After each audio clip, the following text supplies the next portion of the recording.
بسم اللہ الرحمن الرحیم۔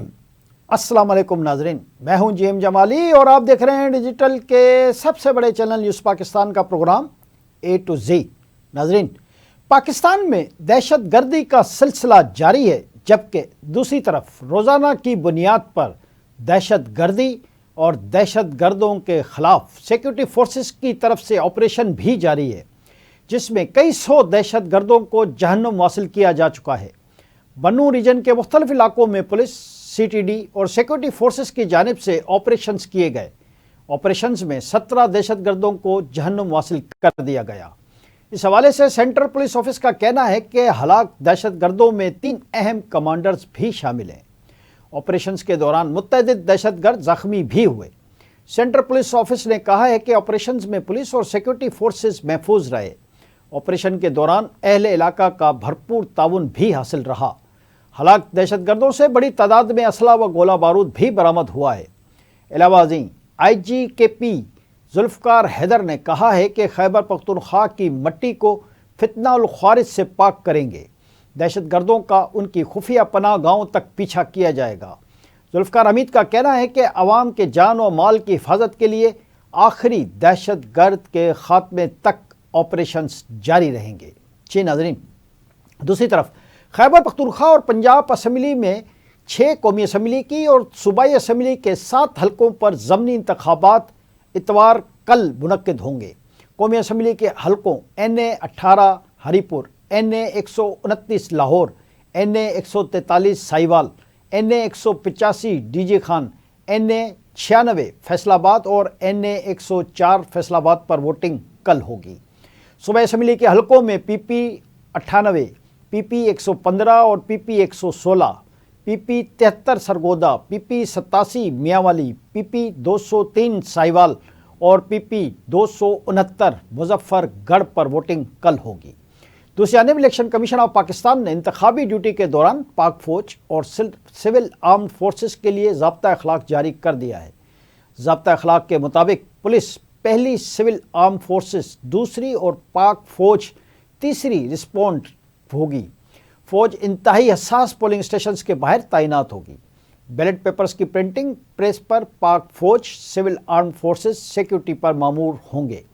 بیلٹ پیپرز اور انتخابی مواد کی ترسیل کے دوران پاک فوج، سول آرم فورسز سیکورٹی فراہم کریں گی۔ دریں اثنا ضابطہ اخلاق کی خلاف ورزی کرنے پر ضلعی مانیٹرنگ آفیسر فیصل آباد کی جانب سے مسلم لیگ نون کے رہنما رانا ثناء اللہ کے خلاف کارروائی کی گئی ہے۔ رانا شہریار کی انتخابی مہم میں شرکت کر کے ضابطہ اخلاق کی خلاف ورزی کے الزام میں رانا ثناء اللہ پر 50,000 روپے کا جرمانہ عائد کیا گیا ہے۔ الیکشن کمشنر پنجاب کا کہنا ہے کہ رانا ثناء اللہ اور رانا شہریار کی جانب سے اگر آج جرمانہ ادا نہ کیا گیا تو case election commission of Pakistan کو بھجوا دیا جائے گا۔ اس سے قبل ڈسٹرکٹ مانیٹرنگ آفیسر نے رانا ثناء اللہ اور رانا شہریار کو نوٹس جاری کرتے ہوئے آج پیش ہونے کا حکم دیا تھا۔ District monitoring officer Dera Ghazi Khan کی جانب سے وفاقی وزیر اویس لغاری اور معاون خصوصی حذیفہ رحمان کو بھی نوٹس جاری کیے گئے ہیں۔ جی ناظرین، ادھر وفاقی حکومت کی جانب سے سونے کی درآمد اور برآمد پر عائد پابندی کے خاتمے کا نوٹیفیکیشن جاری کر دیا گیا ہے۔ وفاقی کابینہ کی جانب سے منظوری کے بعد وزارت تجارت نے آرڈر جاری کیا ہے۔ نوٹیفیکیشن کے مطابق سونے کی عالمی تجارت سے متعلق معطل شدہ SRO بحال کر دیا گیا ہے۔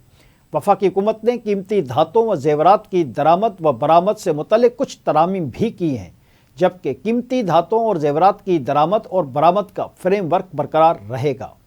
فریم ورک شفافیت اور خود کار نظام میں بہتری کے ساتھ جاری رہے گا۔ واضح رہے کہ رواں سال مئی میں سونے کی ایکسپورٹ اور امپورٹ پر پابندی عائد کی گئی تھی۔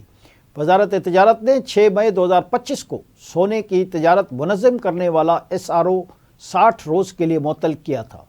ذرائع کے مطابق سونے کی اسمگلنگ کی شکایت پر ایکسپورٹ اور امپورٹ پر پابندی لگائی گئی تھی۔ حالیہ مہینوں میں سونے کی اسمگلنگ کی کوئی شکایت موصول نہیں ہوئی۔